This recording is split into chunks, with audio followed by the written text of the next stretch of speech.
Hello, welcome to my video. Well, I'm going to tackle the subject of what is spiritual abuse, and not so much what the cause is, but what can we do about it? How can we recover from it, heal from it? I mean, in many ways we can't go out there and stop all the spiritual abuse happening, but we can deal with the effects of it in our lives. We can be aware, we can be guarded against spiritual abuse when it would seek to come against us again. And I think spiritual abuse, in my opinion, is certainly one of the worst. I've got to be careful here, because it isn't the worst kind of abuse, in the sense that say something like sexual abuse, abuse of a minor,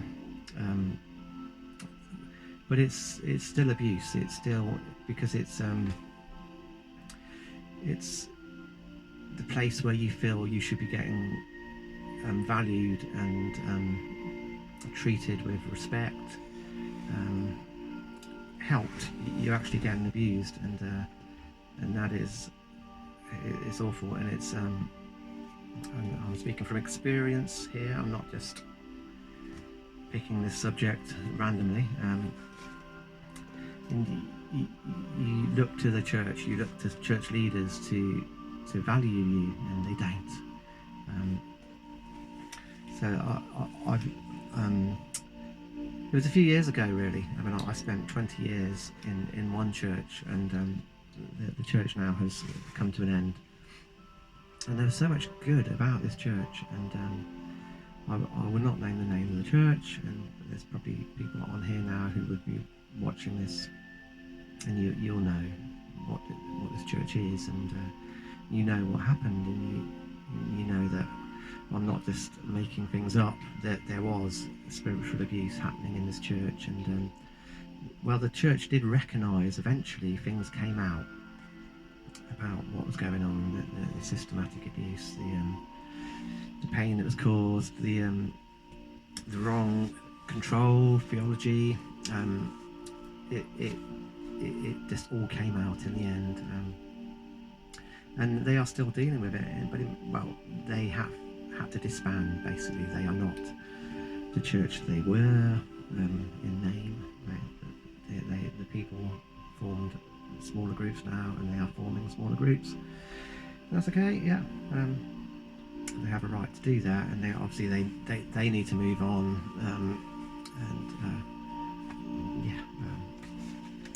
So I found this book actually very helpful, so I'm going to endorse this book. Here we go. The Subtle Power of Spiritual Abuse. Recognising and escaping spiritual manipulation and false spiritual authority within the church. Now, that is the word authority is a key, really, because the church is structured under an authoritative hierarchical system. Basically, you have, it goes way back to Catholicism, where you had the Pope. He was the Holy Father. He was the untouchable one. He was and he was, I think you couldn't question him. He was infallible. That was it. He was perfect, in their opinion. And then it kind of went down to the priests, and eventually the lay people, and they weren't even allowed to understand what was being said in the services, and they were just and so that was spiritual abuse on a huge scale, really. The kind of the fear that if you committed any mortal sin, that was it. You had to do these penances, and then you would probably go to purgatory, and you had to deal with this stuff. Indulgences, you had to pray to get your lost loved ones that had already died out of purgatory, and so on and so on. So yeah, that really was spiritual abuse on a grand scale, and I believe it still goes on, but in a different way. But Catholics still are under this kind of system fear really, and you kind of you go to confession, it's kind of when and then you get absolved of your sins, and then you go and you can just go out the door and commit another sin, and does that mean that's it? You have to wait till next time. So it's all about the authority. It's all about the priest forgiving you, absolving you, and that kind of trickles down, I believe, into many churches in how it's run, and so people will look to the pastor for the absolvement, is that a word? Affirmation. They might say, oh, pastor, I blew it this week, I shouted at my wife, I got drunk, I gambled, I struggled with pornography, whatever it might be, and they would go and tell the pastor. And well, personally for me, I was in this church, and it was all really very hierarchical, and it's all about doing the works as well. You have to kind of embrace this lifestyle of simplicity, and you have to not watch television, not listen to secular music, and not spend money on unnecessary things. It was all about the greater good. You've heard that expression, and maybe seen the movie Hot Fuzz, where the greater good. Well, it was like that. It was all about the greater good, and so this church, there was spiritual abuse was quite rampant, and yet there was a lot of good things were happening. There was kind of family, it was friendship, there was helping people, helping the poor, helping homeless people. They started up these centres where homeless people could come and get a breakfast, get a shower. It's all good stuff. And the problem is with the good, and many churches today, they do a lot of good stuff, but unfortunately spiritual abuse is very rampant, and I've certainly experienced it. And so this book it really puts it into very simple and good terms, and it's very easy to read. Here's one. What is spiritual abuse? Witnessing the spiritual anguish caused by the dynamics like these, time after time. Okay, so he's referring to the previous paragraph, but spiritual abuse is the mistreatment of a person who is in need of help, support, or greater spiritual empowerment, with the result of weakening, undermining, or decreasing that person's spiritual empowerment. And that really is it. It's it's kind of belittling. It's I certainly was aware of people staying in a kind of stuck position of feeling needy, feeling a dependency on leaders, and they wouldn't seem to grow as human beings. They would always be feeling condemned about themselves, and they would need someone to affirm them. And unfortunately, people were abused in many ways, which would undermine that. They would be belittled, they would be rubbish, they would be spoken down to, and I saw that in many ways. And it's frightening, really. It's because actually, we're supposed to be lifted up in a spiritual setting. We're supposed to be brought into completeness, an understanding of who we are, who God is, and healed, not kind of pushed down. And it seems to be the strong ones which would rise up and be the leaders. And unfortunately, with that, you will get strong, controlling leaders who would enjoy the power of it. They would enjoy the sense of control. And one leader I know, it's like he didn't trust anyone else to do anything right, and if somebody would say anything or bring anything to a gathering, he would have to add his kind of his weight to it. It's almost like, yeah, what he was trying to say is, or what he meant was this, or he would come up to you afterwards and say, yeah, that was okay what you said, but you could have said, but but that again, that's subtle spiritual abuse, because it's like it's saying, well, you need me to fulfill your who you are. It's like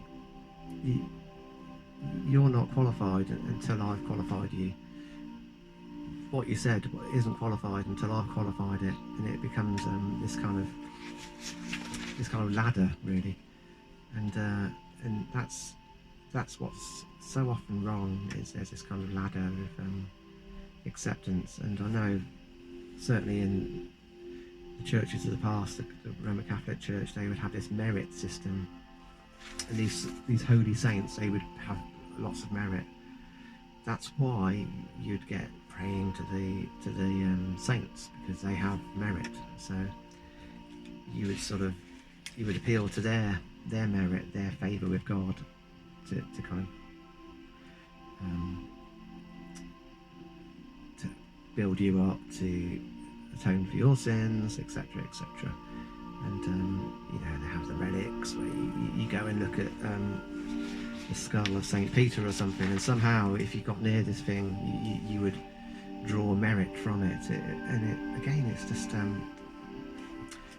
the merit is not in these kind of external stuff. It's not in, when merit comes from God, but it comes through Christ, and it is a gift. That's it. Who God qualifies us. That's it. If you're born again, if you're a Christian, you're free from fear. You're free from guilt of the past, and it's not a merit system. It's the merit is in Christ. He has, when he was on the cross, he said, "It's finished. It's done." The perfect sacrifice. It's you don't need now to go and do a whole load of stuff. You don't need to go and talk to someone who's got greater merit than you now.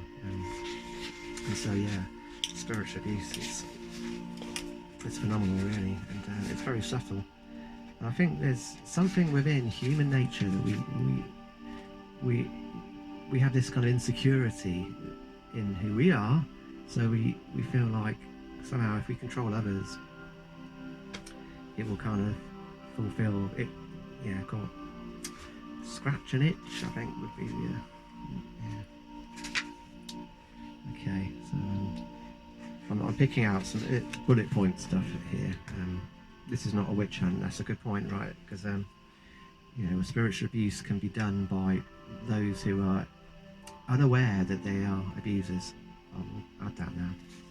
You don't know necessarily that what you're doing amounts to spiritual abuse. You could have I think there's this expression, the Messiah complex. You have this kind of sense that, I've got all this wisdom now, I've got to help people, I've got to share my time with them.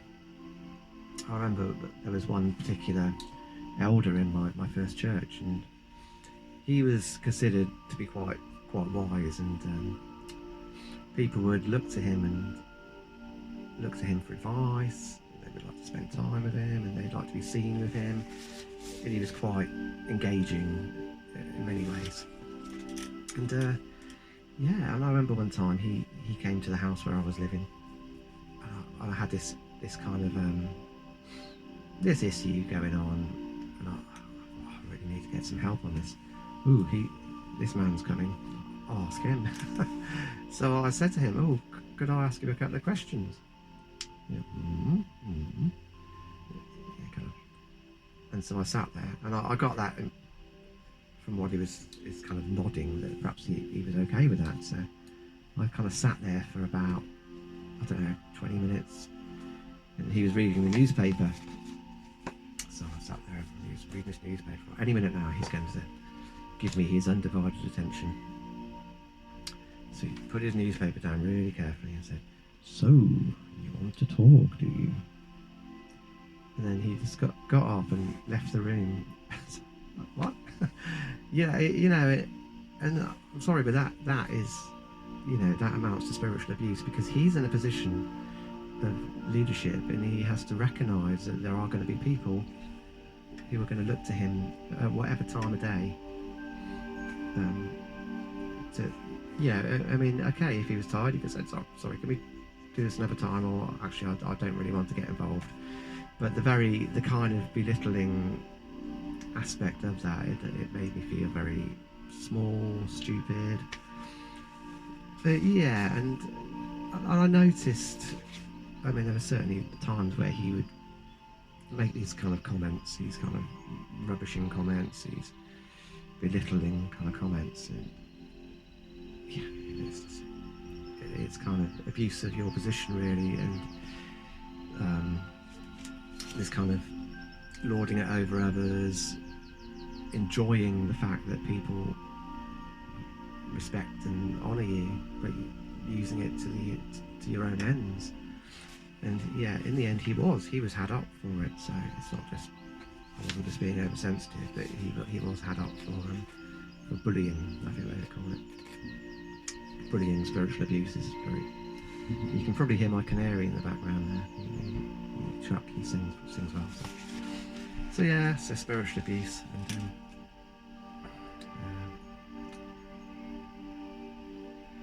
okay, these bullet points. It's not abusive to hold to certain standards of group conduct, like style of dress. It becomes abusive when others are spiritually degraded or ashamed because they do not maintain the same convictions. So that's the thing, you see. It's when you have these kind of high standards, which is okay, but when you start pushing it on others, and you saw that a lot, and the whole church was set up like that. There was they were called aims and precepts, and basically this whole list of stuff that you should do and you shouldn't do. So if you fell foul of these aims and precepts, then you were kind of, it was all, you were rubbished. You failed somehow to make the grade. So that's when it becomes it was aims. Yeah, and you could say, well, you can aim for something, and if you don't hit it, that's all right. It's like people go playing golf. Not often do they get a hole in one. They might aim for that, they might hope to get that. But it did go beyond that, and I've seen the old papers, really, what was written, and I'm like, oh gosh. Yeah. It's not abusive when a person in ministry or leadership is asked to step down from their position because of emotional, physical, mental or spiritual problems. The goal, however, must be on helping the individuals to receive help so as to eventually return to their office or position, if that is the best action. Okay. So yeah, what is spiritual abuse? I've certainly experienced it. And here's one. Out loud shaming, the dynamic. This is the shame on you that comes from name calling, belittling, put downs, comparing one person to another, or asking, "What's wrong with you?" It is any message communicated out loud that says something is wrong with you. The effects: negative view of self, self-hatred, negative self-talk, I'm not good, stupid, incapable, shaming others. And that certainly happens, and that did happen. And from the main pastor, he would, call out people by name and say, "Oh, you never were very good at this, being a leader. You're never very good at looking after people." I remember going to these leadership meetings, and certain ones were really just called out and made to look stupid. And it was all about achieving, all about meeting these targets, and if you didn't do it. So it was, in measure, none of us would meet these targets. There might be a few that did, but I had to stop going in the end. Right. Obscure reality. The dynamic in shame-based systems, members have to deny any thought, opinion or feeling that is different than those of people in authority. Anything that has the potential to shame those in authority is ignored or denied. People can't find out about life through normal trial and error. Learning because mistakes shame. Interaction with people and places outside the system threatens the order of things. The system defines reality. Consequently, you can't find out what normal is. Problems are denied, and therefore they remain. Yeah. I mean, I went from my first church to another church, and they were very different, but they were very hyper conservative, and it's all very kind of work stuff really. And the pastor had very, very high standards, and you can say, well, what's wrong with that? We should have high standards. But it was this obscured reality thing. He was kind of that it was like raising this bar, and you had to achieve this bar, and you had to meet this standard, and if you didn't, your faith was questioned. It was like, is it real? Is your faith real? And he would use that term, true saving faith, and people would often be made to look like they were unbelievers just because they didn't reach this level of acceptable behaviour. I'm not just talking about outrageous behaviour.